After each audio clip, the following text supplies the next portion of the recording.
मैं रिक्वेस्ट करूंगा हमारे मेन वक्ता मिस्टर मंसूर जी से, वो प्लीज आए।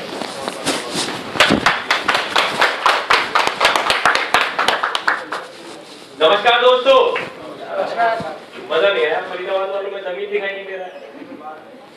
नमस्कार दोस्तों। अभी भी आवाज नहीं निकली, मुझे तो खांसी हो रही है, गला खराब है, फिर मैं इतनी तेज बोल रहा हूँ। आप लोगों के सामने बोलने के लिए आया हूँ। आप लोग तो बिल्कुल अच्छे भले हो, फिर भी आप लोगों की आवाज नहीं निकल रही है।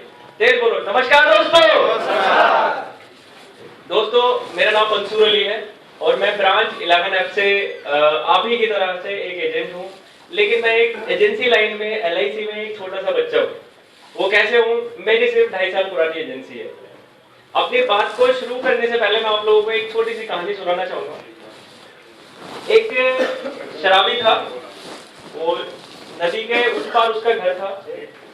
तो शराब पी के वो आया, नदी क्रॉस करने के लिए वो नाव में बैठ गया। अभी क्या हुआ, रात भर वो जो है नाव को चलाता रहा।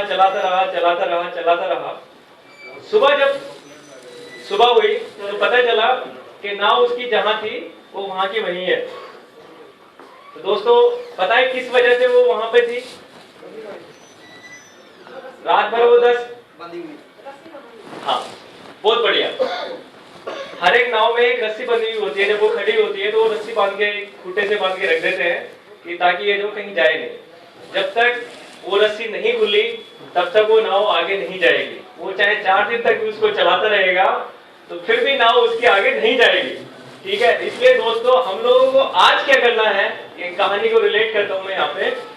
हम लोगों को आज क्या करना है, पहली चीज तो जो भी हमने अभी तक किया है नहीं किया है, हम नए एजेंट हैं, हम पुराने एजेंट हैं, या हमसे होता नहीं, हम जॉब में हैं, जितने भी हमारे दिमाग में कंसिडरेशंस हैं, ठीक है, जितना भी कचरा भरा हुआ है वो सब जो है साइड में रखना है और नई शुरुआत करनी है।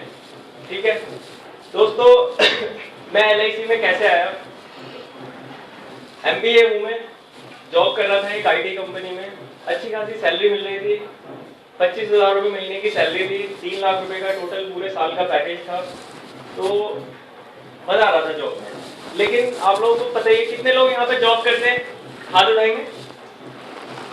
बहुत अच्छे। और कितने लोग अपना बिजनेस करते हैं? आप सब लोग अपना बिजनेस करते हैं, सब लोग, एक बंदा अपना बिजनेस करता है। ठीक है, जो LIC में वो अपना बिजनेस है। ठीक है, अब भाई लोगों ये बताइए, जैसे जॉब में अगर हम रहते हैं तो जॉब में कितनी टेंशनें रहती हैं? एक तो सुबह 7:30-8 बजे घर से निकल के जाओ, ठीक है, और कम से कम रात को 8-9 बजे से पहले आप घर में नहीं आओगे। ऊपर से वर्क स्ट्रेस इतनी ज्यादा होती है, वर्कलोड इतना ज्यादा होता है कि अगर वो आपको 25,000 रुपए दे रहे हैं तो कम से कम 3 लाख रुपए की जान आपकी निकाल लेते हैं पूरे महीने में। सहमत हैं आप लोग इस बात से? मैं भी, मेरे साथ भी यही होगा था। 25,000 रुपए मुझे दे रहे थे, लाखों रुपए का मुझसे काम ले रहे थे। मैं परेशान हो गया। परेशान होने के बाद में मैंने डिसाइड किया इसमें नहीं रहना है। हमारे डेवलपमेंट ऑफिसर हैं श्री दीपक बघेल जी, 11F ब्रांच में। मैं उनसे मिला, उनसे मिलने के बाद उन्होंने वेलकम किया, बोले अच्छी बात है, आ जाओ एजेंसी लाइन में, यहाँ पे तो मिरेकल्स तुम कर सकते हो। बोले लेकिन एक शर्त है तुम्हारी। मैंने क्या? तुम्हें जॉब तो भले ही छोड़ दो लेकिन जॉब छोड़नी नहीं है। मैंने कहा वो कैसे? बोले वहां पे रिजाइन दे दो, लेकिन जो तुम्हारे काम करने का स्टाइल है वो तुम वही रखोगे। यानी कि जितनी मेहनत तुम उसके लिए कर रहे थे उतनी मेहनत तुम अपने लिए करोगे। ठीक है दोस्तों, मैंने सेम उसी स्टाइल से काम करना शुरू किया। जून 2012 में मेरी एजेंसी आई। एजेंसी लेने के बाद पहले ही महीने में, जो मतलब 27 जून को मेरी एजेंसी आई थी। एजेंसी आने में भी थोड़ा टाइम लग जाता, 15-20 दिन का टाइम। ठीक है, उस बीच में मैंने करीब 12 पॉलिसीज पहले महीने में कर ली थी। और उस टाइम पे LIC की तरफ से कंपटीशन निकला हुआ था अचीवर्स ट्रॉफी 12 पॉलिसीज के लिए 2012 में। अचीवर्स ट्रॉफी मैंने पहले महीने में ही क्वालिफाई कर ली दोस्तों। फिर उसके बाद में अब क्योंकि हम इस लाइन में तो थे नहीं, IT कंपनी से थे, हालांकि मार्केटिंग का तो खैर काम था अपना, लेकिन आईटी कंपनी से थे, इंश्योरेंस की नॉलेज नहीं थी। मैंने अपने डेवलपमेंट ऑफिसर साहब को बोला, मैंने कहा सर कोई ट्रेनिंग हो तो आप ट्रेनिंग मुझे जरूर करवाएं।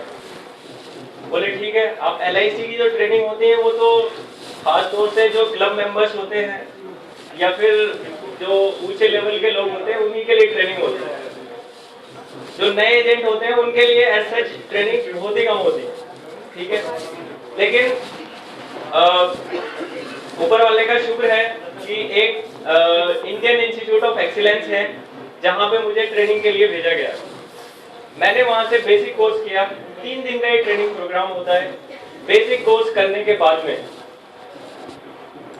मैंने जुलाई फर्स्ट वीक में 3 दिन का बेसिक कोर्स किया, और 3 दिन का बेसिक कोर्स करने के बाद में वहां पे वो जोश, वो जुनून, वो जज्बा और काम करने का वो तरीका मैं आ गया कि उस महीने जो मेरा कमीशन था, सेकेंड मंथ में जो मेरा कमीशन था, तकरीबन 56,000 रुपये का कमीशन था।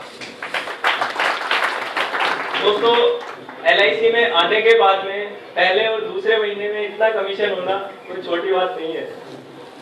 मतलब जो मैं जॉब में कर रहा था उससे ज्यादा मैं यहाँ पे कमाने लगा। फिर उसी तरह से मैंने कंटिन्यू रखा। अब क्या हुआ कि जब मैं जॉब मैंने छोड़ी तो मैंने घर वालों को भी बताया। अब मेरे पापा गवर्नमेंट जॉब में मेरे पापा गवर्नमेंट जॉब में कानून गोवा तहसील में, आप लोगों को पता ही होगा कैसी पोजीशन होती है। तो उन्होंने मुझसे कहा कि अब तुमने जॉब छोड़ दी है तो एक काम करो, क्या नाम है, कुछ गवर्नमेंट जॉब्स के लिए अप्लाई कर दो। मैंने कहा गवर्नमेंट जॉब के लिए? बोले हाँ ठीक है। मैंने कहा मैं गवर्नमेंट जॉब में नहीं आऊंगा। बोले क्यों?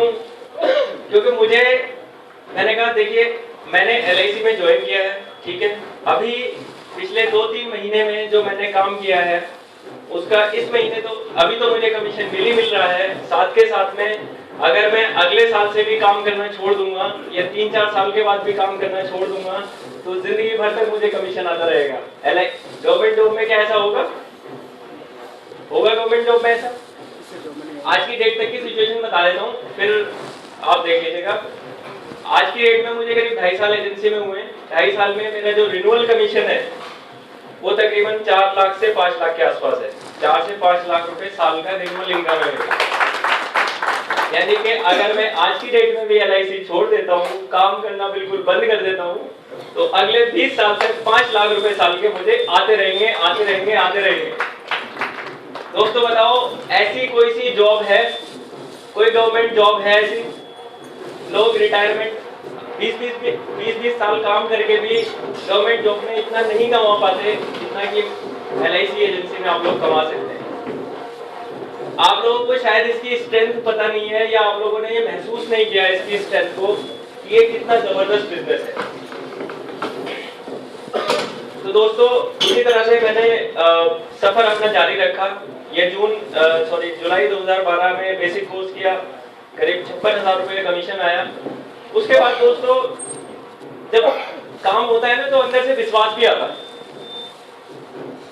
विश्वास आया। नेक्स्ट मंथ अगस्त में फिर से एक कोर्स होता है। मैंने एक चीज क्या नाम है ठान ली कि हमेशा जो है अपनी ट्रेनिंग को कंटिन्यू रखना है। दोस्तों बीच में एक कहानी सुनाना चाहूंगा। एक लकड़ी काटने वाला लकड़हारा था। वो कुल्हाड़ी लेके पहले दिन जंगल में गया, जाके उसने 10 पेड़ गिराए। अगले दिन फिर दोबारा से गया, उसने 10 की जगह 11 पेड़ गिराए। तीसरे दिन फिर से जंगल में गया, फिर वो 9 पेड़ गिरा पाया। फिर उसके बाद में अगले दिन चौथे दिन फिर से गया तो वो रेशियो फिर 8 पे आ गया। 8 पेड़ वो गिरा पाया सिर्फ। फिर उसके बाद में अगले दिन गया तो वो 7, फिर 6, 5, 4, 3, 2, 1 इस तरह से रेशियो उसका घटता गया। आखिरकार क्या हुआ, एक दिन ऐसा आया कि पूरा दिन वो एक पेड़ पे मेहनत करता रहा, लेकिन उससे एक पेड़ भी नहीं कटा। क्यों नहीं कटा? क्योंकि जो उसकी कुल्हाड़ी थी उसकी धार मुड़ चुकी थी। दोस्तों ये हमारे बिजनेस में होता है। हम एक ही तरीके से काम करते रहते हैं। पहले तो हमें लगता है कि बहुत अच्छा काम हो रहा है, ठीक है, लेकिन फिर उसके बाद में काम होना कम हो जाता है, ठीक है। ऐसे टाइम पे ज़रूरी है कि हम जो है किसी ना किसी ट्रेनिंग में ज़रूर जाएं। सबसे और एक और अच्छी बात मैं आप लोगों को बताऊं, कितने लोग अपने डेवलपमेंट ऑफिसर को हफ्ते में कम से कम 2-3 बार बात करते हैं? कितने लोग अपने डेवलपमेंट ऑफिसर से हफ्ते में 2-3 बार बात करते हैं? और कोई है? 1 2 3 4 5 6 7 8 8-9 लोग हैं। इन 8-9 लोगों के साथ में इस चीज को गारंटी से कह सकता हूं कि इन 8-9 लोगों का काम सबसे अच्छा होगा टीम में। क्या ये बात सही है सर? अगर ज्यादा अच्छा बताएंगे सर एक बार आप ही बता दीजिए। सही है, सही बात। देखिए जितने लोग भी जो है डीओ साहब के टच में रहते हैं, ठीक है, उन लोगों का काम ज्यादा से ज्यादा अच्छा होता है। वो इसलिए होता है क्योंकि जब भी आपकी धार मुड़ चुकी होती है तो डीओ साहब उस पे रेती लगा के शार्पन करते हैं। इसलिए आप जब भी आप इनके पास में डीमोटिवेट होकर आते हो, ये आपको फिर से मोटिवेट कर देते हैं। तो ये बहुत जरूरी है कि आप हमेशा ट्रेनिंग करते रहो, अपने डेवलपमेंट ऑफिसर के टच में हमेशा आप रहो। मैं तो अपने डीओ साहब को रोजाना फोन करता हूँ, रोजाना साथ के साथ में दिन में कभी कभी 2-3 बार भी बात हो जाती है। और स्पेशली अगर मैं कभी डाउन फील कर रहा होता हूँ तो मैं उनसे तुरंत मिलने के लिए आता हूँ। अगर मुझे कभी भी ऐसा लगता है कि हाँ थोड़ा बहुत डिमोटिवेशन मेरे में आ गया है तो मैं तुरंत उनसे मिलने के लिए आता हूँ कि सर मैंने ये फेस किया है, मुझे यहाँ पे मुश्किल आ रही है और यहाँ पे मैं ये काम नहीं कर सकता। तो वो फिर से मुझे खड़ा करते हैं और 1-2 बार थपथपाते हैं कंधे पे और फिर से मैं तैयार हो जाता हूँ करने के लिए। दोस्तों ये बहुत ज़रूरी चीज़ है, अपने डीओ के साथ में आप कंटिन्यूसली टच में रहें, ठीक है। एडवांस कोर्स किया मैंने अगस्त 2012 में। अब अगस्त 2012 में एडवांस कोर्स किया। एडवांस कोर्स करने के बाद में उसमें तो कुछ नए तरीके सिखाए गए, बेसिक कोर्स से भी ज़्यादा अच्छा कोर्स था वो, कुछ नए तरीके सिखाए गए। लेकिन उस महीने क्या था, हमारी जो जैसे आप लोगों की यूनिट मीटिंग हो रही है वैसे ही हमारी भी एक यूनिट मीटिंग हो रही थी। उसमें हमारे डीओ साहब ने मुझसे पूछा कि भाई टारगेट कितना लोगे इस महीने। आप लोगों से भी तो पूछते होंगे कि इस महीने कितना टारगेट लोगे, पूछते नहीं पूछते? मुझसे भी पूछा, मैंने कहा सर 10 लाख कर दूंगा। अब मैंने बोल तो दिया 10 लाख कर दूंगा प्रीमियम इस महीने। एजेंसी में आई हुई कितने दिन हुए थे? 3 महीने। 3 महीने में मैं 10 लाख करने की बात सोचने लगा था। उसके बाद क्या हुआ दोस्तों, मैं मुस्लिम हूँ, रमजान का महीना था, रोजे में सुबह से शाम तक भूखा रहना पड़ता है, मतलब बिना कुछ खाए पिए रहना पड़ता है शाम तक। अब वो 25 तारीख तक जो है 25 अगस्त तक जो है करीब रोजे थे, तो मैं बिल्कुल भी जो है 22 तारीख तक रोजे थे। 22 तारीख तक मैं बिल्कुल भी काम नहीं कर पाया। 22 तारीख तक जो मेरा प्रीमियम था करीब 1 लाख रुपए के आसपास तक पहुंच गया था। सॉरी। तो अब 22 तारीख को जब रोजे खत्म हुए, मैं भी नींद से जागा। मैंने कहा ये क्या किया मैंने अभी तक? 10 लाख का टारगेट लिया है मैंने मीटिंग में और अभी तक मैं सिर्फ 1 लाख कर पाया हूँ।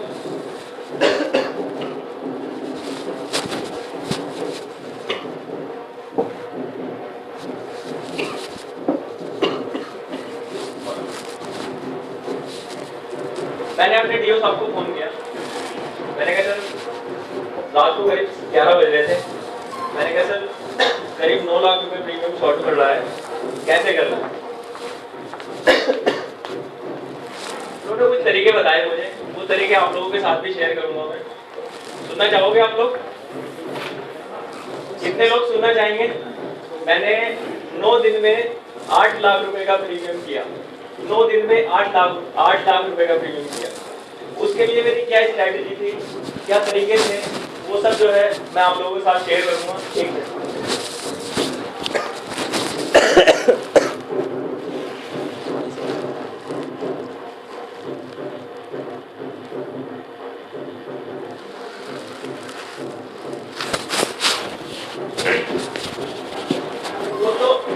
रात को 11 बजे का टाइम था। उन्होंने मुझे बोले कोई बात नहीं, सुबह से लग जाओ। मैंने कहा सर काम कैसे करना है?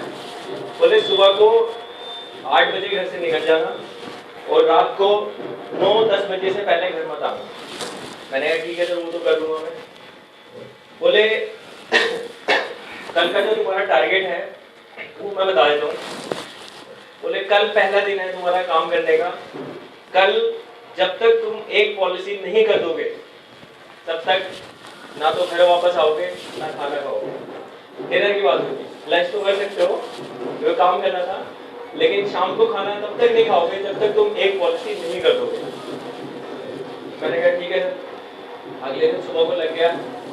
अब कई सारे एग्जिस्टिंग क्लाइंट थे, मतलब जिन्होंने पिछले 2-3 महीने में मैंने पॉलिसी बेची थी, उनसे मिला, 1-2 नई मीटिंग्स भी की, कोल्ड कैनवैसिंग भी की। पूरा दिन हो गया, शाम तक पॉलिसी नहीं बेची।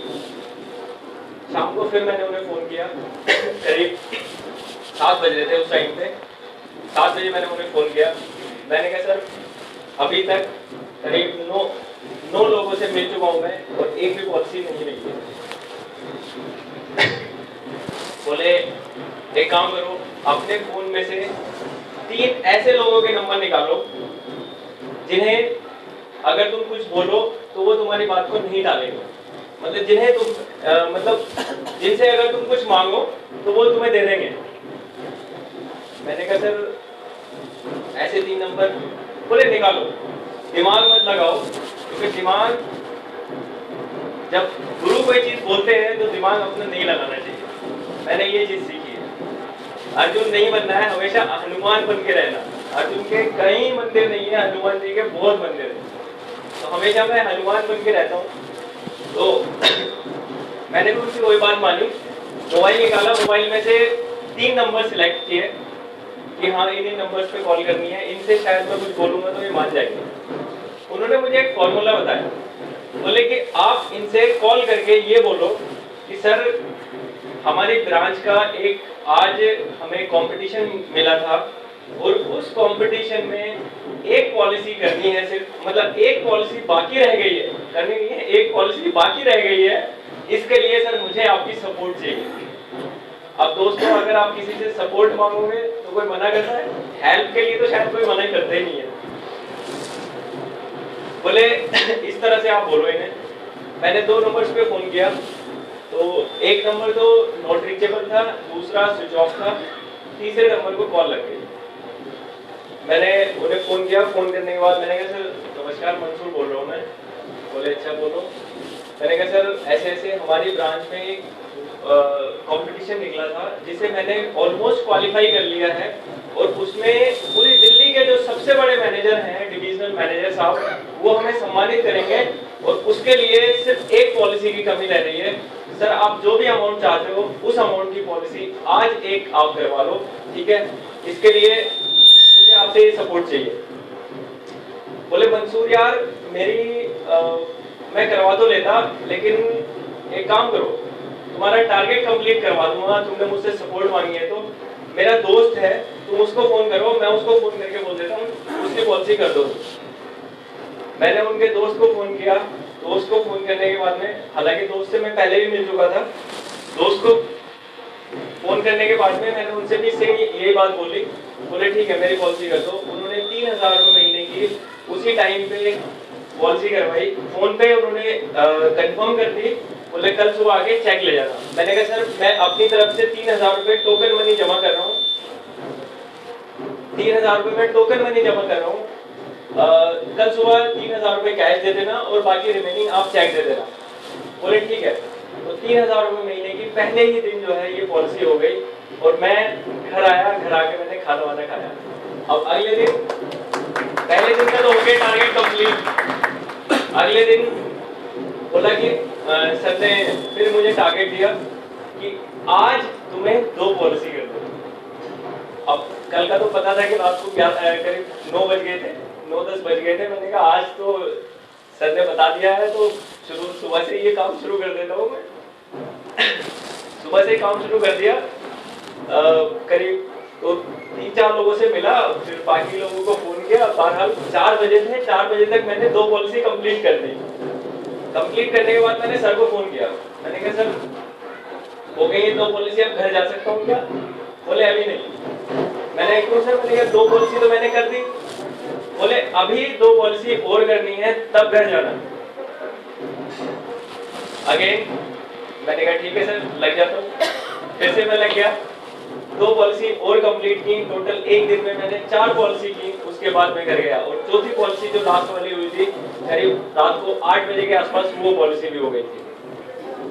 दोस्तों इस तरीके से मैंने काम किया और 31 अगस्त आते आते मेरे जितने भी दोस्त थे, जितने भी मेरे एग्जिस्टिंग क्लाइंट्स थे, मुझे जिस चीज को भी निचोड़ना था मैंने सबको निचोड़ डाला। और इसी फॉर्मूले के जरिए मैंने करीब 9 दिन में 8,41,000 रुपए का प्रीमियम इकट्ठा किया।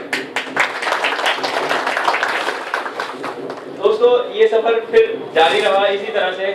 मैं साल में एक बार इस तरह का प्रोजेक्ट मैं जरूर लेता हूँ कि जब जो है मैं 1 हफ्ते 10 दिन का प्रोजेक्ट लेता हूँ। मैं और मेरे सीनियर एजेंट हैं सुमित श्रीवास्तव।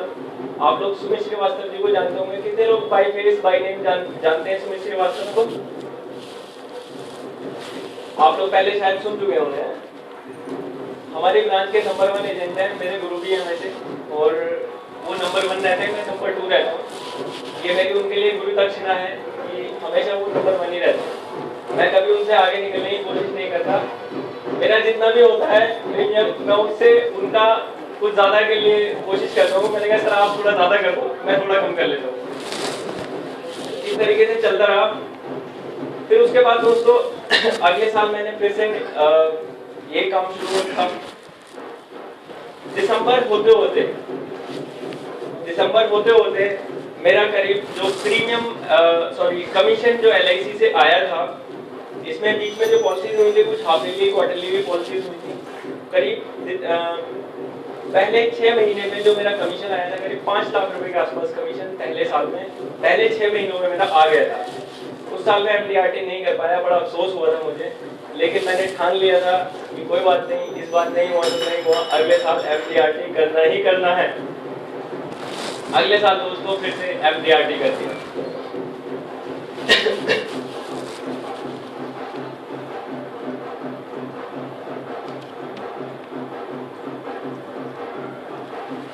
दोस्तों इस साल में जो मेरा टारगेट है वो इस साल COT करने का टारगेट है। COT, अच्छा पहले आप लोग ये बताइए कितने लोग MDRT को रियली में जानते हैं कि MDRT है क्या? पता कितने लोग जानते हैं MDRT क्या है? सिर्फ 2 या 3 लोग। चलिए कोई बात नहीं, मैं आपको बता देता हूँ MDRT किस बला का नाम है। आप लोगों को भी शायद खुशी होगी सुन के। देखिए MDRT एक ऐसी उपाधि है LIC में जो कि USA की गवर्नमेंट से मिलती है। USA की एक ऑर्गेनाइजेशन है MDRT ऑर्गेनाइजेशन, उससे ये मतलब उपाधि मिलती है। और इसके लिए सबसे बड़ी बात ये है कि वो मिलती है तो मिलती है, कोई बात नहीं, लेकिन अपनी जेब में क्या आता है? 8.5 लाख रुपए जो पूरे एक साल में, यानी कि 1 जनवरी से लेके 31 दिसंबर तक 8.5 लाख रुपए जो बंदा कमा लेता है, जिसकी जेब में आ जाते हैं, वो बंदा MDRT कहलाता है। तो एक बार MDRT की तो MDRT अगर आपने साल में 3 बार कर ली, यानी कि साल का जो टोटल कमीशन है करीब 25 लाख रुपए आपका हो गया, तो वो COT कहलाता है। और साथ के साथ, बल्कि मैं तो अपने क्लाइंट को यही बोलता हूँ, मैंने कहा सर MDRT LIC में 14 लाख एजेंट्स हैं। 14 लाख एजेंट्स में से सिर्फ मुश्किल से 1100 से 1200 लोग जो है MDRT क्वालिफाई कर पाते हैं। इस साल शायद 1600 लोगों ने क्वालिफाई की थी MDRT। करीब 1100 लोग क्वालिफाई कर पाते हैं MDRT। मैं उन 1100 में से एक हूँ, 14 लाख की भीड़ में से अलग होके उन टॉप के 1100 लोगों में से एक हूँ। तो दोस्तों इस तरह से MDRT आप समझ सकते हैं कि 8.5 लाख रुपए कमाना एक साल में, यानी कि 70,000 रुपए महीना अगर आप कमा रहे हैं तो वो एक MDRT आप कर रहे हैं। ठीक है दोस्तों, इस साल मैं 3 MDRT करने वाला हूँ और आप लोगों को भी ये सिखाने वाला हूँ कि आप लोग भी MDRT कैसे कर सकते हो। सीखने में इंटरेस्टेड हैं आप लोग? देखिए दोस्तों, जैसे आप लोगों के पास मोबाइल तो सबके पास है, ऐसा तो कोई होगा ही नहीं जैसे जिसके पास मोबाइल नहीं होगा कोई बात नहीं सर। मोबाइल के लिए चलाने के लिए चार्जिंग की जरूरत होती है और सर मैं यहाँ पे खड़ा हूँ बोल रहा हूँ मुझे भी चार्जिंग की जरूरत है। अब ये मेरी चार्जिंग क्या है, आप लोग अगर ताली बजाते हैं, कुछ कमेंट करते हैं, पार्टिसिपेशन अगर आप लेते हैं तो मेरे में चार्जिंग होती है। आप जितना ज़्यादा ताली बजाओगे, जितना ज़्यादा तालियों से उत्साह बढ़ाओगे मेरा, उतना ही ज़्यादा मैं आपको वैल्यू दे पाऊंगा। तो दोस्तों आप सब लोग सुनने के लिए तैयार हो गए? आप लोग एमडीआरटी कैसे कर सकते हो? बिल्कुल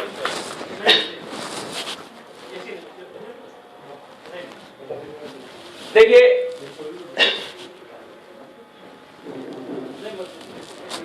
सबसे पहले तो हम बिजनेस की बात करते हैं कि हम बिजनेस कैसे करते हैं। मैं यहाँ पे एक वॉलंटियर को बुलाना चाहूंगा, कोई भी एक आदमी मेरे सामने आ जाए। मैं आप लोगों के सामने एक मॉक कॉल करना चाहूंगा कि जिससे कि आप लोगों को पता चले कि कैसे हम बात करते हैं लोगों से या कैसे हम लोगों से मतलब बात करते हैं। सर कोई भी एक आदमी आ जाए। क्या नाम है सर आपका? मेरा नाम सुजीत कुमार श्रीवास्तव। सुजीत कुमार, नमस्कार।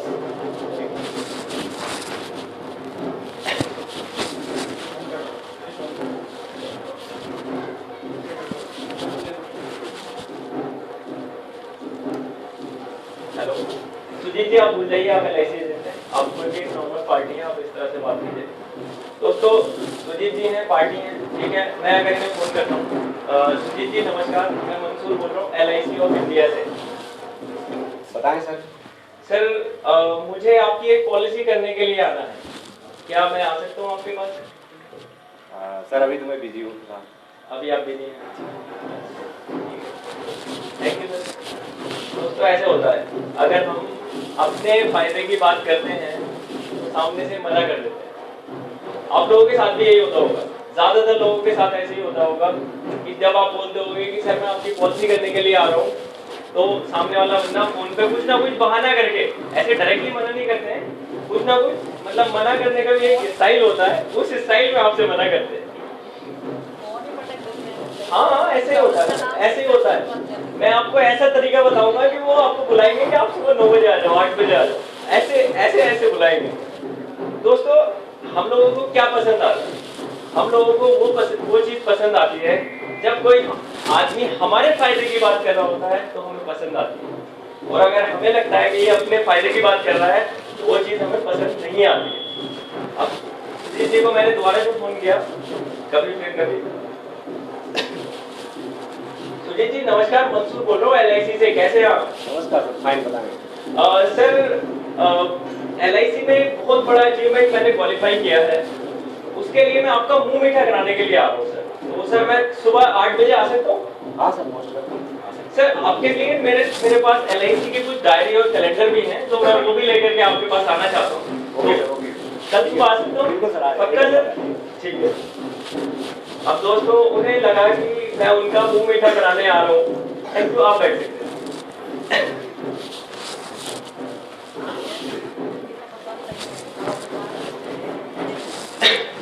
दोस्तों जब हमने सामने वाले के फायदे की बात की, सामने वाले को कुछ देने आने की बात की, तो सामने वाला बंदा सबसे पीछे वाले को पता ही हो जाएगा। ओके, तो जब हमने सामने वाले के फायदे की बात की तो सामने वाले बंदा फट से राजी हो गया कि हाँ आप कल सुबह आ जाइए। तो दोस्तों सेम इसी तरीके से होता है कि जब हम जो है अपने फायदे की बात करते हैं तो लोग हमें मना कर देते हैं, लेकिन अगर हम सामने वाले के फायदे की बात करते हैं तो लोग हमें सामने से बुलाते हैं। तो दोस्तों मेरा भी अपॉइंटमेंट लेने का तरीका यही है, इसमें कोई बहुत बड़ा खर्चा नहीं होता है। सिर्फ मिठाई कितने की आती है? आधा किलो मिठाई की डिब्बा कितने का आता है? 150 से 200 का। 150 रुपए का आधा किलो मिठाई का डिब्बा सिर्फ 150 रुपए का आता है। और अगर वहां से पॉलिसी होती है तो कितने की पॉलिसी होती है? उस पे कमीशन कितना मिलेगा? छोटी से छोटी पॉलिसी भी अगर आप माने 1 लाख रुपए सम एश्योर्ड की पॉलिसी मैंने आज तक कभी नहीं बेची, मैं इतनी छोटी पॉलिसी नहीं बेचता हूँ। अगर 1 लाख रुपए सम एश्योर्ड की पॉलिसी भी अगर आप माने तो सर प्रीमियम लगभग 6000 रुपए के आसपास होता है। ठीक है, 5 से 6,000 रुपए के आसपास प्रीमियम होता है। 35% उसका कितना होता है, 2,000 रुपए। अब 2,000 रुपए में से आप कम से कम 150 रुपए तो खर्च कर ही सकते हो किसी बंदे से मिलने के लिए। इसके फायदे बहुत हैं। मैं अभी पीछे एक क्लाइंट के पास गया था, तो मुझे पता है उनके एक छोटा सा बच्चा है, मैं उसके लिए बहुत सारी चॉकलेट्स लेके गया। अब उन्होंने मुझे किस लिए बुलाया था कि उनकी एक पहले से पॉलिसी चल रही थी, उसका प्रीमियम जो है काफी दिन से मतलब लैप्स चल रही थी, पॉलिसी बंद थी पॉलिसी, तो प्रीमियम उसका लेने के लिए, रिवाइव करने के लिए उन्होंने बुलाया था मुझे पता था उनके एक छोटा सा बेटा भी है। मैं गया उनके घर पे, कैडबरी डेयरी मिल्क की चॉकलेट का डिब्बा लेके गया, और जैसे वो सामने आया छोटू, मैंने उसको बुलाया, मैंने कहा हेलो बेटा कैसे हो आप, बहुत बढ़िया, लो आपके लिए चॉकलेट लेके आया हूँ मैं। अब इंसान को जो सबसे ज्यादा प्यार होता है किससे होता है, अपनी औलाद से। सबसे ज्यादा मैं जानता हूँ, मेरे, हालांकि मैं शादीशुदा हूँ, अभी मेरे कोई बेबी नहीं है, but my wife is expecting, तो अभी वो इस दुनिया में आया भी नहीं है, फिर भी मुझे उससे इतनी मोहब्बत है कि हमेशा उसके गुणगान करते रहते हैं हम। तो जिनके बच्चे इस दुनिया में हैं, उनसे हम लोग, उनसे, उनके पेरेंट्स को उनसे कितनी मोहब्बत होगी, तो आप ये लोग खुद अंदाजा लगा सकते हैं। तो अपने बच्चे सबको प्यारे होते हैं, जो भी उनके बच्चों से प्यार करता है वो उसे सराखों पे बिठा के रखते हैं। तो इसी तरह से जो है, मैंने कहा आपने छोटू के लिए कोई पॉलिसी ली है, कोई एजुकेशन का बंदोबस्त किया है, नहीं किया? बोले अभी तो कुछ नहीं किया। मैंने कहा सर अगर छोटू की एजुकेशन के लिए आपको 1 करोड़ रुपए मिले तो कैसा? बोले बहुत बढ़िया। अब 1 करोड़ रुपए के लिए क्या करना पड़ेगा? मैंने कहा सर कुछ भी नहीं।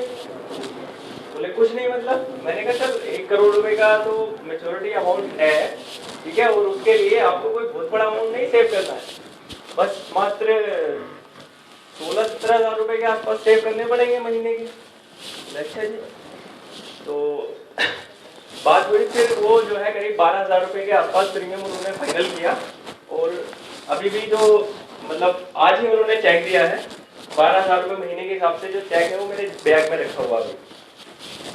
दोस्तों अच्छा नहीं लगा, ताली नहीं बजा सकते?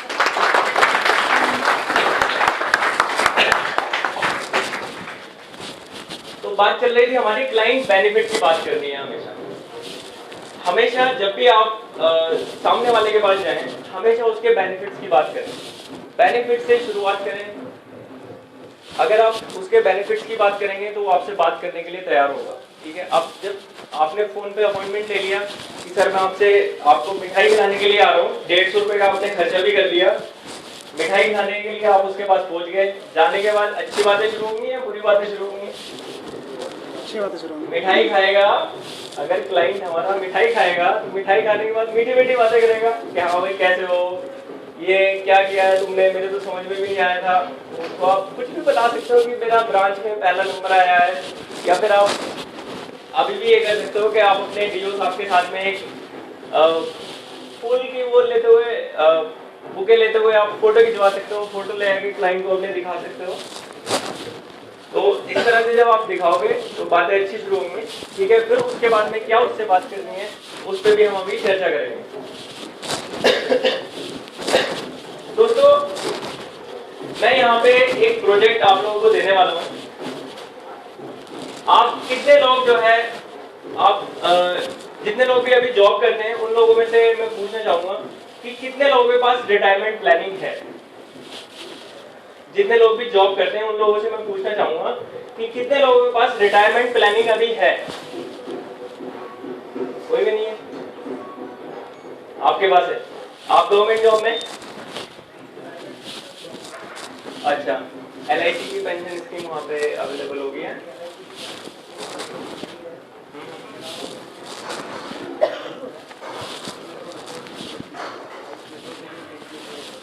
वेरी गुड, बहुत अच्छे, एक बार जोरदार तालियां के लिए। आपका पूरा सॉरी मिस्टर आजीज जी, बहुत अच्छे। देखिए दोस्तों ज्यादातर लोगों के पास में जो है पेंशन स्कीम आज की डेट में नहीं है, तो सबसे ज्यादा स्कोप है पेंशन पॉलिसी का बेचने का। आज की डेट में जो सबसे ज्यादा पॉलिसी बिक रही है LIC में, वो 3 कंसेप्ट पे बिक रही हैं। या तो बच्चे की एजुकेशन, या गुड़िया की मैरिज या फिर रिटायरमेंट। इन 3 प्रोजेक्ट पे सबसे ज्यादा एलआईसी की पॉलिसीज बिकती हैं आज की डेट में। उसके अलावा टैक्स सेविंग वगैरह भी है, ठीक है। तो आज हम जो बात करेंगे वो रिटायरमेंट की बात करेंगे। दोस्तों सामने आप उसके सामने पहुंच गए, पहुंचने के बाद में उससे आपने सिर्फ 4 क्वेश्चन पूछने, 4 सवाल पूछने। अब उसके लिए फिर से मैं एक वॉलंटियर को बुलाना चाहूंगा। आप ही आएंगे सर, कोई और आएंगे? आप ही आ जाओ सर।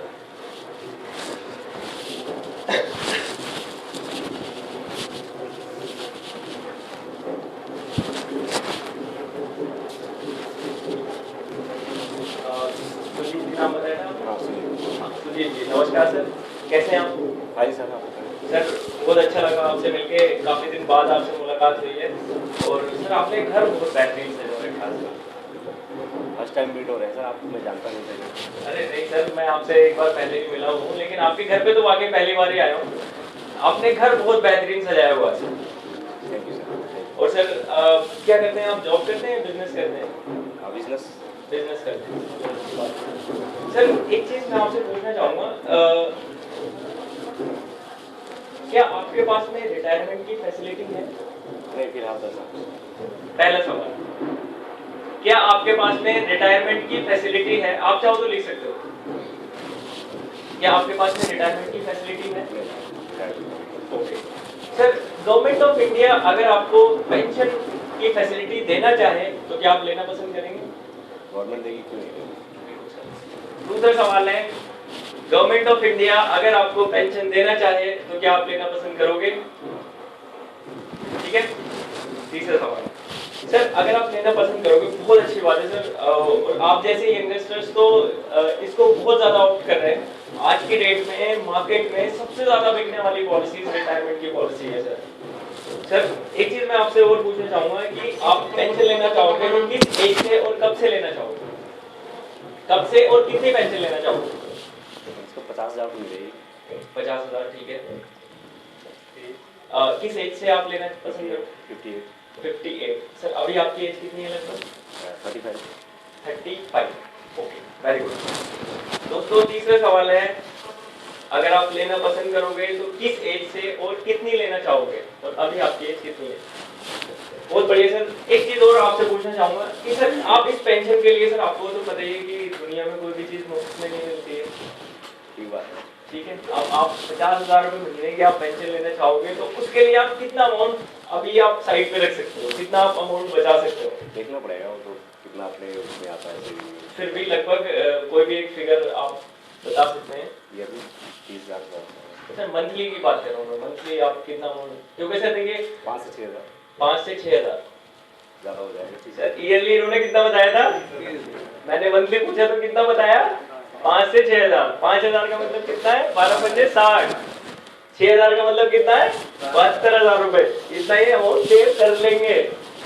देखिए दोस्तों, इसके पीछे एक छोटी सी स्टोरी और बताना चाहूंगा। आजकल आपने शैम्पूज देखे होंगे, आपसे 10-15 साल पहले शैम्पू की बड़ा वाला डिब्बा आता था, ठीक है। वो कितने का मिलता था? 60-70 रुपए का मिलता था। बहुत कम लोग उसे खरीद पाते थे, ठीक है। लेकिन कंपनियां चालाक हो गई। कंपनियों ने क्या किया, 1-1 रुपए के शैशे में बना के वो देने लगे। अब 1 रुपए का शैशे हर एक बंदा खरीद लेता है। इससे उनकी सेल बढ़ गई। फर्क क्या हुआ कि कस्टमर की जो मेंटालिटी है वो चेंज हो गई कि हाँ यार ये तो 1 रुपए में ही अवेलेबल है। अब उसे ये नहीं पता कि 60 रुपए का लेता तो 120 दिन चलता, यहाँ पे तो 60 रुपए के 60 ही दिन चलेंगे। ठीक है। तो दोस्तों प्रीमियम जब भी आप कस्टमर को बताओ तो छोटे से छोटे डिनोमिनेशन में बताओ, छोटे से छोटे अमाउंट में बताओ। और जब भी आप उसे मिलने की बात करो तो आप उसे बड़े से बड़ी बात करो, ठीक है। जैसे मैंने उनसे, जो हमारे एग्जिस्टिंग क्लाइंट है जिनकी पॉलिसी में लेके आया हूँ, उनसे बात की थी। मैंने कहा 1 करोड़ रुपए मिलने वाले हैं आपको, आपके बच्चे के एजुकेशन के लिए 1 करोड़ रुपए। बताया कितना था? 16,000 रुपए महीना, ठीक है। इसी तरह से भाई साहब से भी, भाई साहब 5,000 रुपए महीना सेव करना चाहते हैं 50,000 रुपए महीने की पेंशन के लिए, ठीक है सर? ठीक है, थैंक यू।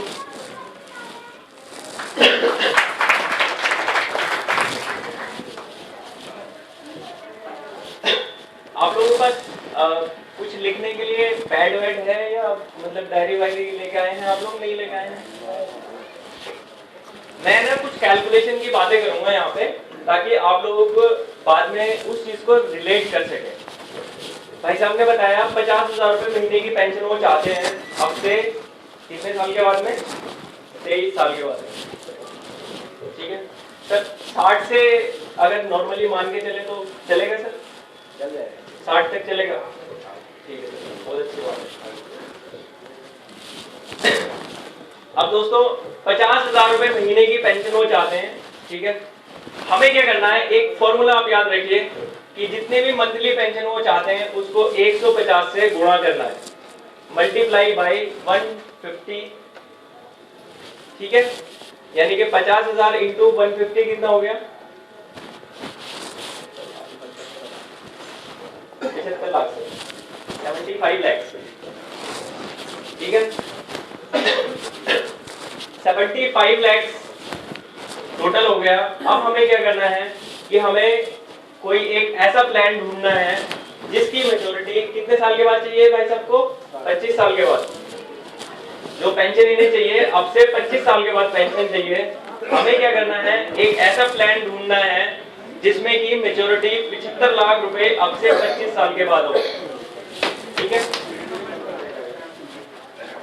आराम से बाकी काम हो सकते हैं, ठीक है। वैसे अगर मैं नॉर्मली देखूं तो करीब शायद 20 या 20-22 लाख रुपए की पॉलिसी की मैच्योरिटी 25 साल में हो जाएगी, नहीं होगी? एक मिनट में देख लीजिए। 30 लाख की प्रॉपर्टी 8 लाख हो जाएगी।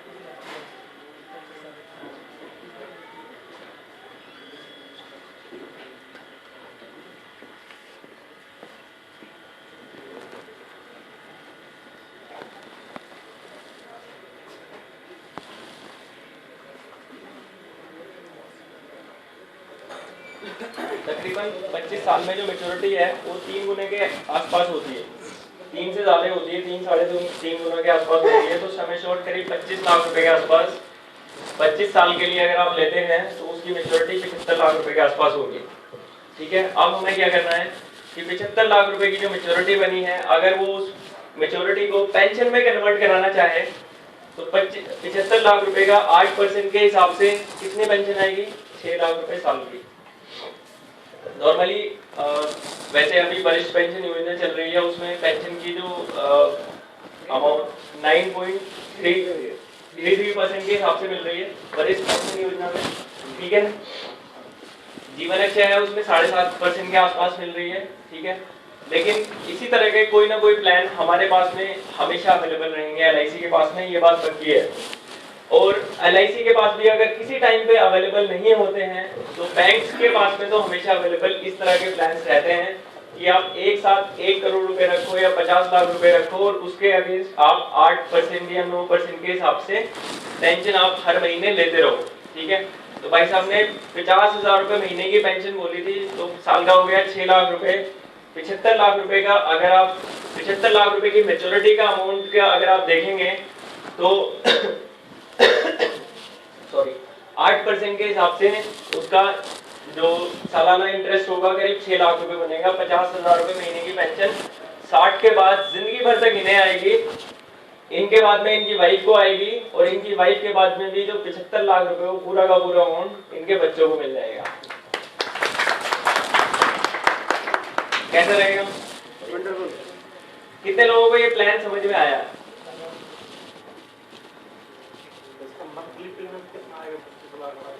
सर वो तो आप कैलकुलेट कर भी सकते हो, मैंने तो आपको एक्चुअली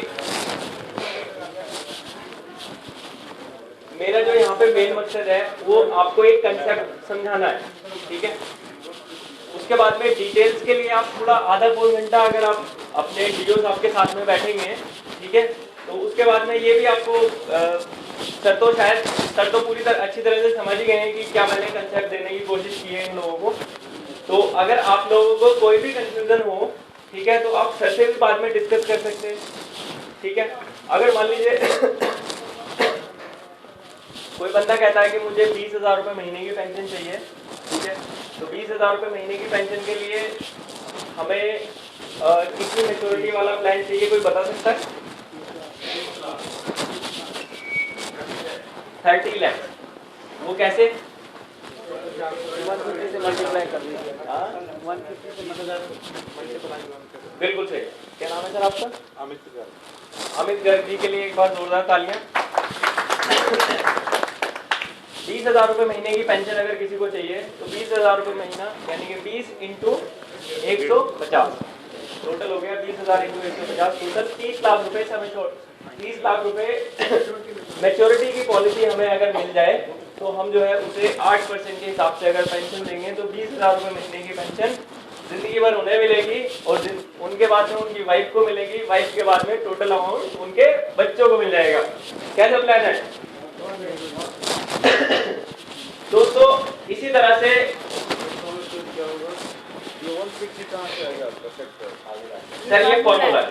नहीं ये देखिए ऐसा है ना, ये चीज़ हम बताते हम तो पॉलिसी करते नहीं है ना, यहाँ सवाल है। ठीक है। ये 150 हाँ हाँ आपने फैक्टर लाया, हाँ हाँ तो ये चीज़ हो सकता है बहुत लोग जानते हो, हाँ हाँ हमने स्टडी नहीं की, इस पर फोकस नहीं किया, मैं नहीं जाना।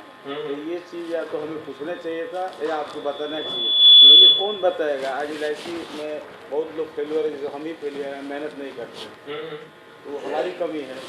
तो यहाँ 150 आप फैक्टर बता रहे हो, लेकिन उसका वो चाहिए एक्सप्लेनेशन कहाँ से है, ये बहुत अच्छा होता। दूसरी बात, अभी हम यही जानते थे कि जो ये आपका जो नहीं आप बोलिए। मैं नहीं मेरे आपके जो सवाल है वो जनता तक पहुंचने चाहिए सर।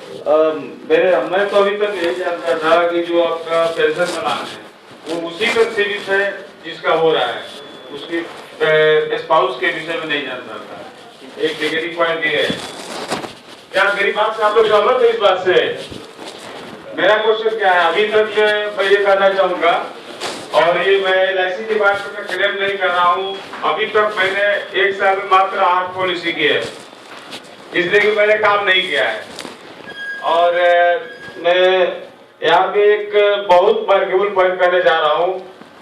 इधर LIC के तरफ से या तो हम एजेंट की कमी है, या जो हमारे जो मुखिया है, क्या मुखिया ही कहेंगे, जो हमारे DO साहब हैं, या तो हम यहाँ जो भी लोग बैठे हैं उनके जरिए। अभी इन्होंने एक फैक्टर दिया 150, ये 150 कहाँ से आया? अब ये कहेंगे आपको जानने की जरूरत नहीं है, ये गलत पॉइंट है, ये जानने की जरूरत है। सर मैं ऐसा कभी नहीं बोलूंगा कि आपको जानने की जरूरत नहीं है। चलिए, मैंने आपको माइक इसीलिए पकड़ाया है कि जो भी आपके मन में सवाल उठ रहे हैं उन सवालों का जवाब सब लोगों तक पहुंच सके। ठीक है सर? समय की कमी होने की वजह से डिस्कशन ज्यादा नहीं हो पाएगा। इनको पर्सनल समझाया जाएगा कि ये कम काम करने वाले हैं, हतोत्साहित नहीं हुए, हमेशा पॉजिटिव सोचिए। जो आदमी पहले समझ ही नहीं पाता है, पहले ज्यादा क्वेश्चन करता है, वहां नहीं जाना। आप अभिकर्ता है, अभिकर्ता का मतलब होता है अभी करना। आप अपने पे प्रयोग नहीं करें, हर आदमी की अपनी अपनी थिंकिंग होती है। गुरु सबसे बड़ी चीज होती है, कभी अपने आप दिल से समझिए, आंख बंद करके सोचिए कि गुरु के पास कितने बार बैठ के अपने ट्यूशन ये सॉल्व करते हैं, अपने आप को सब ऊपर समझते हैं। मैं कहता हूँ सबको अपना स्वतंत्रता है विचार करने का, सब कुछ। हमारे गेस्ट आए, बहुत अच्छा हमसे सुनिए, आप समझिए। नहीं समझ में आता है कि शाखा में हमारे पास आइए, अपने गुरु बैठे विकास अधिकारी उनके ऑफिस में बैठिए।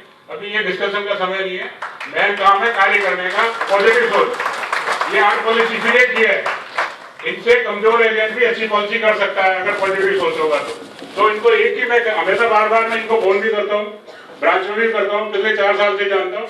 आप अपना do your work, team work करिए, आप हतोत्साहित नहीं होइए, आप अपने आप को पावरफुल मानिए। धन्यवाद। सर देखिए, क्योंकि मैं यहाँ पे आप लोगों के बीच में आया हूँ तो मेरा फर्ज बनता है कि अगर आप लोगों के कुछ दिमाग में कोई भी सवाल उठ रहा है तो मैं उस सवाल का जवाब दूँ। सर ने पूछा, ज्यादा टाइम नहीं लूंगा, सर ने पूछा कि 150 आया कहाँ से। सर ये जो 150 है ये इस चीज का फॉर्मूला है। आप चाहें तो मैं आपको दूसरी रास्ता भी बता देता हूँ। फॉर एग्जाम्पल मैं एक सिंपल सा फिगर ले लेता हूँ। 10,000 रुपये महीना अगर किसी को पेंशन चाहिए तो उसको कितनी मेच्योरिटी वाले प्लान की जरूरत होगी? 15 लाख। ठीक है। अब सर 10,000 रुपये महीना इंटू 12 यानी कि साल का कितना हो गया? 1,20,000 रुपये। सर आज की रेट में नॉर्मल इंटरेस्ट रेट की अगर मैं बात करूं तो कितना होता है? 8% के आसपास। ठीक है। अब 1,20,000 रुपए इंटरेस्ट पाने के लिए, 1,20,000 रुपए साल का इंटरेस्ट पाने के लिए हमें कितना मूलधन बैंक में डिपॉजिट करना पड़ेगा? 1,20,000 रुपए सिंपल सा है सर, 15 लाख रुपए। अगर उसको हम देखें 80,000 रुपए पाने के लिए हमें कितना करना पड़ेगा? 10 लाख रुपए। ठीक है, उसका अगर हम 1,20,000 रुपए करेंगे तो उसका कितना करना पड़ेगा? 15 लाख रुपए। ठीक है, तो ये एक शॉर्टकट है, ये फॉर्मूला है।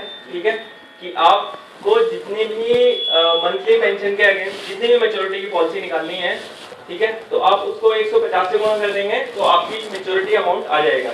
मैं क्या मैंने आपके दिमाग से जो भी आपके सवाल थे उसका जवाब दे दिया? ठीक है sir, thank you very much sir. इनके लिए जोरदार ताली बजाइए। ये सवाल आप लोगों में से कई लोगों के दिमाग में होगा, एक्साइटेशन हुआ इससे, सही है। आप लोगों से कई लोगों के दिमागों में ये सवाल होगा लेकिन नहीं पूछ पाए। ठीक है, लेकिन मैं इनकी उत्साह की कद्र करता हूँ कि इन्होंने जो है ये सवाल पूछा ताकि आप सब लोगों के दिमाग में भी ये चीजें क्लियर हो गई। ठीक है दोस्तों, अब दोस्तों करना क्या है, आप लोगों को क्लाइंट से कैसे मतलब अपॉइंटमेंट लेना है ये आ गया, उसके बेनिफिट की बात करनी है, मिठाई खाने की बात करनी है, उससे अपॉइंटमेंट लेना है। अब उसके बाद जाके बात क्या करनी है वो भी मैंने आपको बताया। ठीक है, अब आगे स्ट्रेटजी क्या, आप लोग काफी पुराने एजेंट्स होंगे, आप लोगों को करीब कम से कम ऐसे 100 लोगों की लिस्ट तो बना ही सकते हैं आप, जिससे कि आप जिनके पास आप जाकर के पर्सनली मिठाई का डिब्बा देने जा सकें। 100 लोगों की लिस्ट बना सकते हैं, हर एक बंदे के पास में कम से कम 100 एजेंट 100 एग्जिस्टिंग क्लाइंट्स तो ऐसे होंगे जिन्हें आप मिठाई खिला सकते हैं, या फिर 100 ऐसे रिश्तेदार होंगे जिन्हें आप मिठाई खिला सकते हैं। 100 लोगों की लिस्ट बना सकते हैं, कल से आप काम पे लग जाना। 100 लोगों की लिस्ट आज रात को जाके बनाना। ठीक है, और 100 लोगों की लिस्ट बनाने के बाद में कल से आप इस काम पे खर्चा करना शुरू कर देना। दोस्तों मैं खर्चे का हिसाब किताब भी आपको बताऊंगा कितना आप इससे लगभग कमाने वाले हो। ठीक है, आप इस बात से मत घबराना कि मंसूर भाई ने क्या नाम है 150 रुपए पर बंदे के हिसाब से खर्चा बता दिया। अब इसके लिए 100 लोगों की आप लिस्ट बनाएंगे और लिस्ट बनाने के बाद में आप उनसे अपॉइंटमेंट लेंगे। ठीक है, अपॉइंटमेंट मिल लेने के बाद में आप उनसे मिलने जाएंगे।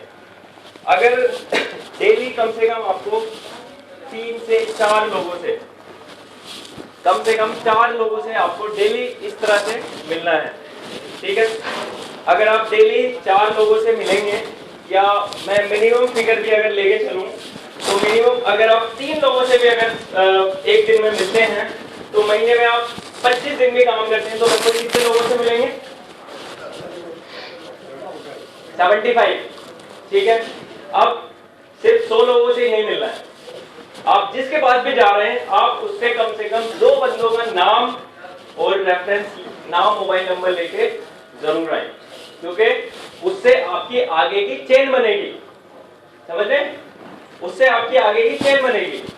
अगले जब आप 100 लोगों से मिलेंगे तो उनसे 200 लोगों का रेफरेंस आपको मिल जाएगा, यानी कि अगले 200 लोग आपके लिए और तैयार हो गए। फिर जब 200 से मिलेंगे तो 400 लोगों का और आपके पास सिस्टम तैयार हो जाएगा। इस तरीके से ये कभी ना रुकने वाली चेन हो जाएगी। लेकिन दोस्तों रेफरेंस हर एक बंदे से लेके आना। ठीक है, 2 लोगों का नाम और नंबर हर एक बंदे से लेके आना है। महीने में आपने सिर्फ 75 मीटिंग की, दिन में आपने सिर्फ 3 मीटिंग की। दोस्तों 3 मीटिंग करना कितनी बड़ी बात है? 3 लोगों से आप दिन में मिल सकते हो, कोई मुश्किल काम तो नहीं है। कितने लोग कर सकते हैं, कितने लोग नहीं कर सकते? ये जो करने वाले लोग हैं वो हाथ खड़े कर रहे हैं। कितने लोग 3 लोगों से मिल सकते हैं? बहुत बढ़िया। और जो लोग 3 लोगों से दिन में नहीं मिल सकते वो प्लीज हाथ उठाए, मैं उनकी भी परेशानी समझना चाहूंगा। कितने लोग हैं? हाथ खड़े रखो, मैं शायद आपकी भी परेशानी सॉल्व कर सकूं। 3 लोगों से आप दिन में नहीं मिल सकते। और कोई है? सर आप ही हैं? बस आप शायद कहीं जॉब करते हैं? ओके सर, मैं भी जॉब करता हूँ। मेरी जॉब मत छुड़वा देना। मैं सर अब तक कम से कम 10 से 15 लोगों की जॉब में छुड़वा चुका और आपसे भी अगर संपर्क में आया ना तो आपकी भी जॉब छुड़वाना पक्की बात है। लेकिन इतनी बात की गारंटी है, इतनी बात की गारंटी है कि आप जो अभी कमा रहे हो, अभी जो आपकी इनकम है उसकी डबल ट्रिपल उसी साल में ना करवा दूं तो मेरा नाम मंसूर अली नहीं है। दोस्तों मैंने अब तक जितने लोगों को भी इस चीज की गारंटी दी है सब लोगों ने जॉब छोड़ दी और किसी को भी मुझे अपनी जेब से 1 रुपया देने की जरूरत नहीं पड़ी और सब लोगों ने जो है MDRT की है, सब लोगों ने MDRT की। तो 3 लोगों से अगर आप डेली मिलते हैं, महीने में 75 लोगों से आप मिल लिए, ठीक है। अगर मैं इस साल की बात करूं तो अभी क्या महीने कितने बचे साल की, दिसंबर तक की। अगर मैं MDRT की बात करूं, मैं तो MDRT हूं तो MDRT की बात करूंगा। कितने महीने बचे 11। अभी तो फरवरी के 9-10 तारीख आई है। 11 महीने में अगर आप 75 मीटिंग डेली की करते हैं तो 11 महीने की कितनी मीटिंग हो गई 825 मीटिंग। महीने की 75 meeting into 12 sorry into 11 825 meeting. अब दोस्तों अगर आप मैं एक नॉर्मल सा फिगर आप लोगों से जानना चाहूंगा कि किसका कितना रेशो है। अगर कोई आदमी 10 बंदों से मिलता है, आप सब लोगों से ये सवाल है मेरा, अगर आप लोग 10 बंदों से मिलते हो तो 10 बंदों से मिलने के बाद में कितनी पॉलिसीज आपकी हो जाती हैं, ये चीज आप मुझे प्लीज बताइए। एक एक करके मैं मतलब 10 लोगों से मिलेंगे, एक पॉलिसी होगी। सर आपकी 8 पॉलिसी, बहुत अच्छे सर, एक बार तालियां इनके लिए। सर आपकी लगभग कितनी पॉलिसी हो जाती है 10 से 15% या पॉलिसी, यानी कि 10 लोगों से मिलेंगे तो 1 या 1.5 पॉलिसी हो जाएगी। सर और कोई है 3 से 4 पॉलिसी। सर आपकी कितनी हो जाएंगी अगर आप 10 लोगों से मिलेंगे तो 1 पॉलिसी हो जाएगी। आपकी सर 2 पॉलिसी हो जाएंगी 10 लोगों से मिलेंगे। मैडम आप बता दीजिए 1 हो जाएगी, आपकी भी 1 हो जाएगी, ठीक है, बहुत अच्छी बात है। आपकी कितनी हो जाएंगी सर 2। मैडम आपकी 2 पॉलिसी हो जाएंगी। सर आप भी बता दो 10 लोगों से अगर आप मिलते हो तो आपकी कितनी पॉलिसीज लगभग हो जाएगी 1 हो जाएगा। सर एवरेज की बात करो, एवरेज की बात करो। 10 से मिलेंगी तो 5 पॉलिसी हो जाएंगी। आपकी सर 1 पॉलिसी हो जाएगी। और कोई है जो ये कहे कि मेरी एक ही पॉलिसी नहीं होगी अगर मैं 10 बंदों से मिलूंगा तो? है कोई ऐसा? कोई है ऐसे जो कहे कि मैं 10 बंदों से मिलूंगा तो एक भी पॉलिसी नहीं होंगी? दोस्तों मजे की बात यहाँ पे आती है। साल में अभी मीटिंग कितनी हुई थी? साल में अगर आप डेली 3 मीटिंग के हिसाब से करोगे, महीने में सिर्फ 25 दिन काम करोगे, 5 दिन अपनी फैमिली को दोगे। बीवी भी मारनी नहीं चाहिए ना, नहीं तो अगर आप पूरे महीने LIC में लगे रहोगे तो बीवी तो डंडा लेके मारेंगी। तो बीवी को भी 5 दिन देने जरूरी है, फैमिली को भी 5 दिन देने जरूरी है, ठीक है। तो सिर्फ महीने में 25 दिन काम करना है। 3 मीटिंग डेली के हिसाब से 75 मीटिंग हो गई महीने की, साल की हो गई 825 मीटिंग। अगर 825 में से सिर्फ 10 में से 1 पॉलिसी होती है, यानी कि सिर्फ 10% का रेशियो होता है, तो पॉलिसीज कितनी होंगी 825 में से 82.5। अब दोस्तों अगर किसी को आप पेंशन देने की बात कर रहे हो या किसी को भी कोई पॉलिसी समझाने की बात कर रहे हो तो मिनिमम पेंशन कम से कम 20,000 रुपये महीना तो कोई चाहेगा ही चाहेगा, ठीक है। 20,000 रुपये से कम अब से 25 साल बाद का क्या काम चलेगा? तो उसके लिए जो दोस्तों प्रीमियम आता है करीब आता है 4,000 रुपये महीने का, ठीक है। मतलब 10 में से आपने 1 पॉलिसी बेच दी, 1 पॉलिसी बिकी आपकी 4,000 रुपये महीने की। अगर आपकी वो 4,000 रुपये महीने की 1 पॉलिसी बिकती है 10% के हिसाब से, ठीक है, तो 82 पॉलिसीज इंटू, आप लोगों के पास कैलकुलेटर है, कैलकुलेटर निकाल लो। 82 में से 2 उड़ा दो,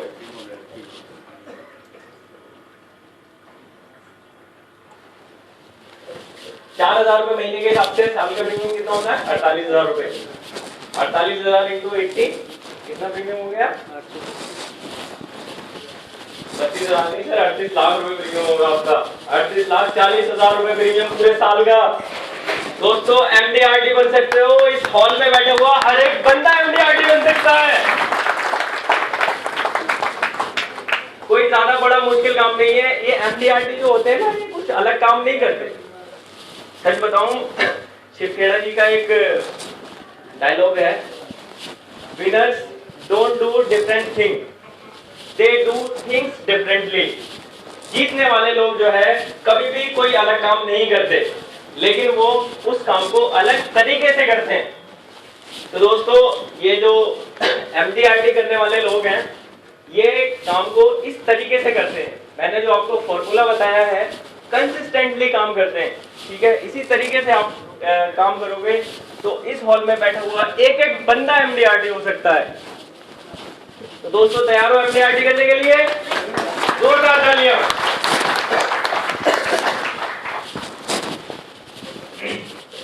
अब दोस्तों मैं आगे भी कुछ बात करूंगा। अभी आप लोगों के सामने बहुत सारे ऑब्जेक्शंस भी आते होंगे, जैसे कि आप किसी मुसलमान पार्टी से अगर आप मिल रहे हो तो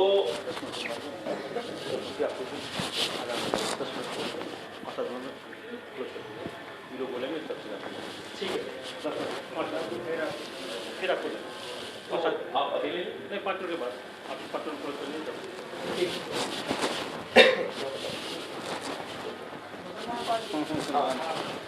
दोस्तों आप किसी मुसलमान पार्टी के पास जाते हो तो कई बार आपके पास ऑब्जेक्शन होगा कि वो मना करते होंगे कि हमें तो पॉलिसी नहीं लेनी है, हमारे यहाँ पे धर्म में मना है। कितने लोगों के सामने ऑब्जेक्शन आया है? बहुत सारे लोगों के पास आया है।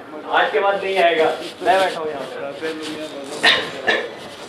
मैं मुस्लिम हूँ, ठीक है। इस चीज का जितना बढ़िया ऑब्जेक्शन मैं दे सकता हूँ, उससे बढ़िया ऑब्जेक्शन कोई नहीं दे सकता है। सर मेरे सामने अलग हो जाते हैं, हमारे धर्म में है ही नहीं। धर्म में नहीं है। बिल्कुल सही बात है सर, मैं आपको वही ऑब्जेक्शन क्लियर करूंगा, ठीक है। उसके अलावा मैं आपको एक और टॉपिक बताऊंगा, जिससे कि मतलब आप जो है एक पॉलिसी बच्चे को, मतलब आप बहुत आराम से जाने के बाद में